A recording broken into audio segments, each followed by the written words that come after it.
ನಮಸ್ಕಾರ, ಸುದ್ದಿ ದಿನಕ್ಕೆ ಸ್ವಾಗತ. ನಾನು ರಾಹುಲ್ ದಯಾ. ಪ್ರಮುಖ ಸುದ್ದಿಗಳನ್ನ ನೋಡೋಕು ಮುಂಚೆ ಈ ಕ್ಷಣದ ಹೆಡ್ಲೈನ್ಸ್. ಸಿಡಿ ಶಿವು ಆಟಗಳನ್ನ ತುಂಬಾ ನೋಡಿದ್ದೇನೆ. ಡಿಸಿಎಂಗೆ ಹೊಸ ನಾಮಕರಣ ಮಾಡಿ HDK phone trap attack.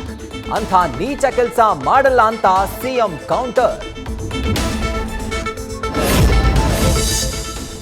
Prajwal passport ರದ್ದತಿಗೆ ಕೇಂದ್ರ ಅಸಹಕಾರ. ಗೌಡರ ಕುಟುಂಬಕ್ಕೆ ಪ್ರಕರಣ ಡ್ಯಾಮೇಜ್ ಎಂದು ಒಪ್ಪಿದ ಕುಮಾರ. ಹಾಸನದ ದೇವಸ್ಥಾನಗಳಿಗೆ ರೇವಣ್ಣ ಸಂಚಾರ.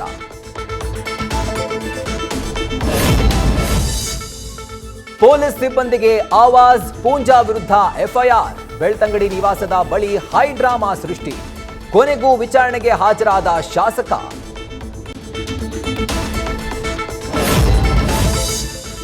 ರೇವ್ ಪಾರ್ಟಿಯಲ್ಲಿದ್ದ ಮತ್ತೊಬ್ಬ ಮಾದಕ ನಟಿ. ರೇವ್ ಪಾರ್ಟಿಯಲ್ಲಿ ಡ್ರಗ್ಸ್ ಸೇವಿಸಿದ್ರ ಹೇಮಾ. ಹೈದರಾಬಾದ್ನಿಂದ ಬಂದಿದ್ರ ಕಾಲ್ ಬಾಯ್ಸ್. ಸಿಎಂ ತವರು ವರುಣಾ ಕ್ಷೇತ್ರಕ್ಕೆ ಅನಾರೋಗ್ಯದ ಗ್ರಹಣ. ಸಾಲುಂಡಿ ಆಯ್ತು, ಈಗ ತಗಡೂರು ಗ್ರಾಮದ ಸರದಿ. 25 ಪುಟ್ಟ ಮಕ್ಕಳು ಸೇರಿದಂತೆ 114 ಮಂದಿಗೆ ಕಾಲ್ರಾ.